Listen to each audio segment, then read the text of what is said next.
सोनं होतं. कदाचित जीवनाचं सोनं करण्याची संधी आपल्याला या धम्मामध्ये आहे की काय, आणि म्हणून बाबासाहेब आंबेडकरांनी तुम्हा सर्वांना या बुद्ध धर्माच्या वंदनात टाकलं.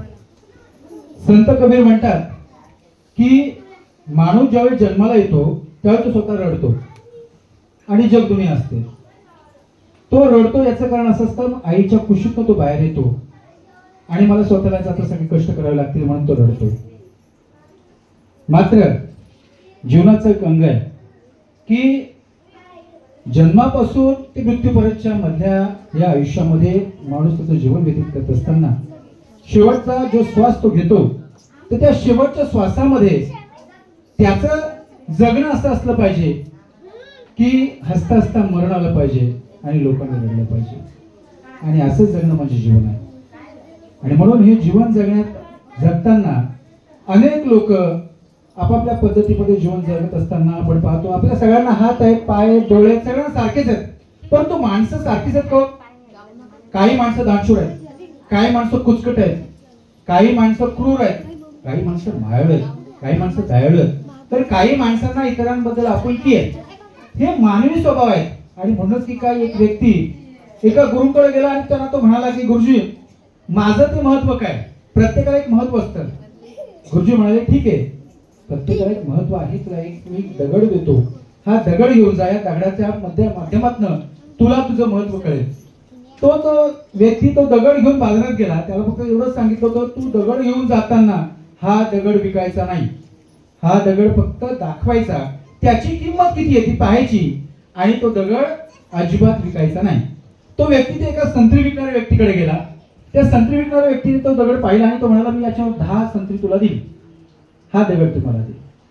तो म्हणाला मला आज विकायचा नाही, फक्त दाखवायचा आहे, याची किंमत किती ते मला बघायची. त्यानंतर त्यांनी तोच दगड घेतला आणि एका दुसऱ्या व्यक्तीकडे गेला. त्या दुसऱ्या व्यक्तीकडे गेल्यानंतर तो दुसरा व्यक्ती होता व्यापारी.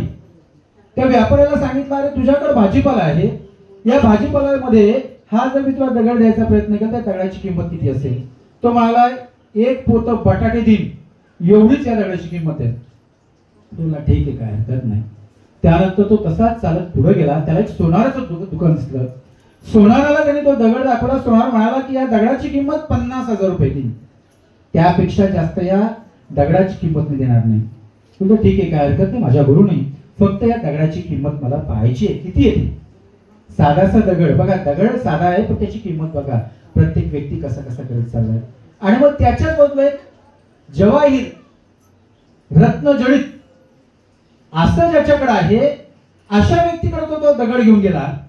त्या व्यक्तीकडे दगड घेऊन गेल्यानंतर त्या व्यक्तीला सांगितलं, त्याने तो दगड दाखवला. तो व्यक्ती उठला आणि 2 वेळा त्याला प्रदक्षिणा घातली, त्याला वंदन केलं. हा माणूस म्हणाला अरे या दगडाची किंमत ती काय, तुम्ही 2 वेळा वंदन का घातलं. तो म्हणाला दगडाची किंमतच तेवढी आहे, तुम्ही जेवढी सांगाल ना त्याच्या 10 पटीने याची किंमत देईल. कोटीच्या घरात तुम्ही जर लाख रुपये म्हटले मी कोटी रुपये देईल, अशीच माणसाची किंमत आहे. समाजातल्या माणसांनी आपली स्वतःची किंमत अशी ठरवा की आपण ज्या ज्या ठिकाणी जाऊ त्या त्या ठिकाणी आपल्याला सन्मान मिळेल. आणि हा सन्मान कसा आहे, प्रज्ञाशील करून आपल्याला सन्मान मिळणार आहे. डॉक्टर बाबासाहेब आंबेडकरांनी महत् प्रयत्नानं आपल्याला धम्माच्या वंदनीत टाकलं. अरे आपण या संविधानावर चालतो, या संविधानात बाबासाहेब नेहमी दुसऱ्याचा विचार करायचे. संविधान जे दिले ते सगळ्यांसाठी दिले. बाबासाहेबांनी सगळ्यांचा विचार आधी केला, आपला विचार नंतर केला. बाबासाहेबांनी त्यांची 3 मुलं, एक मुलगी पत्नी मातीत गाडली. कशासाठी, समाजाच्या उद्धारासाठी. बांधवांनो आपण हा बोध घेतला पाहिजे. जीवनामध्ये चांगली कर्तव्य कर्म केले पाहिजे. कर्माच्याच बळावर माणसाची परीक्षा केली जाते. आपण सारे अतिशय चांगल्या पद्धतीमध्ये एकमेकांशी वागाल, हाच खरा संदेश महत्वाचा आहे. आपल्यातनं निघून गेलेले जे काही बहिर्बंधू आहेत हे समाजामध्ये अतिशय चांगल्या पद्धतीत वागले. कदाचित त्यांच्या पुनर्मोदनाच्या कार्यक्रमाच्या प्रसंगी एवढा जनसमुदाय या ठिकाणी उपस्थित आहे, हे गावकरी उपस्थित आहेत, ही त्यांची पोच पावती आहे. माणसाचं जगणं हे दुसऱ्याला प्रेरणादायी असलं पाहिजे. शेवटी एक दिवस आपल्याला प्रत्येकाला जायचं आहे. आपण सारे प्रवासीच आहोत. या ठिकाणी कुठलाही व्यक्ती असा नाही तो ठामपणे सांगू शकेल मी इतके वर्ष जगणार आहे. आताची परिस्थिती बदललेली आहे, भूगोल बदललेला आहे. 4 महिने पाऊस, 4 महिने उन्हाळा आणि 4 महिने पावसाळा. म्हणजे उन्हाळा पावसाळा हिवाळा असं काही मोसमी वातावरण होतं. आता तसं काही राहिलेलं नाही, परिस्थिती बदललेली आहे. परंतु आपली नित्य कर्म चांगली ठेवा अशा पैसा मी तुम्हाला बोध देतो आणि या दिवंगत मावांना भावपूर्ण आदरांजली व्यक्त करतो।